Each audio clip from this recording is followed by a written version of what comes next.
and with an understanding that nothing's unachievable if I continue to push myself. That confidence and self-belief are incredibly powerful character traits, and absolute strong determinants of success. Could you describe how those strengths have influenced your decisions and thoughts and choices? Yeah, absolutely. They've pushed me from both an academic and a professional sense, whereas you can be in a position where you're relatively comfortable. The environment is completely workable. You might be somewhat content with your salary. The challenges are not formidable. But unless you continue to push yourself and think, right, I want something more, I want a higher position, I want more responsibility, I want the opportunity to earn more money, whether it's from a higher salary base or taking on, large sales projects where there are at-risk components and large commissions, those type of things. Right. So you seem to really favor going out of your comfort zone and really like exploring what you can do.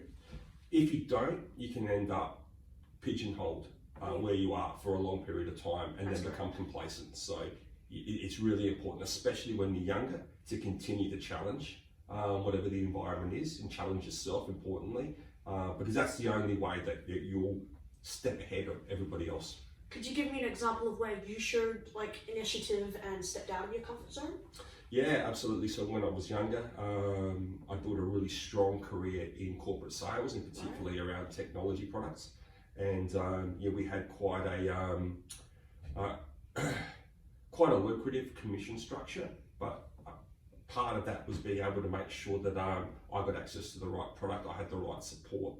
I was able to access the right marketplaces, and some of that was, proving that I was the better candidate compared to other salespeople to be able to access products in a particular market. So the way that I was able to position myself, present a value proposition to clients, and ultimately become my own determinant of success, allowed me to have, become more successful than other salespeople in the organisations that I work for. And part of that was, unfortunately, moving ahead of other people's careers. Right. But again, it's a competitive world. And that's one of the things that you learn about life, is that when you go through school, you have divisions, whether it's weight divisions, age divisions, but it's important to understand that there aren't those divisions in life. Life is an open division. So there's no fairness. So you need to be, working within the realms of ethics.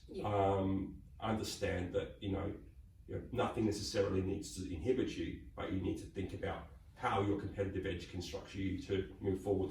Right.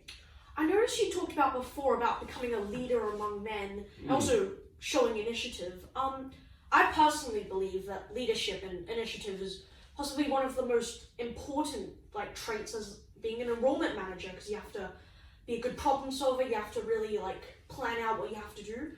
Could you describe to me a situation or a scenario where you showed the strengths I talked about? Yeah, absolutely. So whilst being a relatively young sales manager, early in my career, I had a team of business development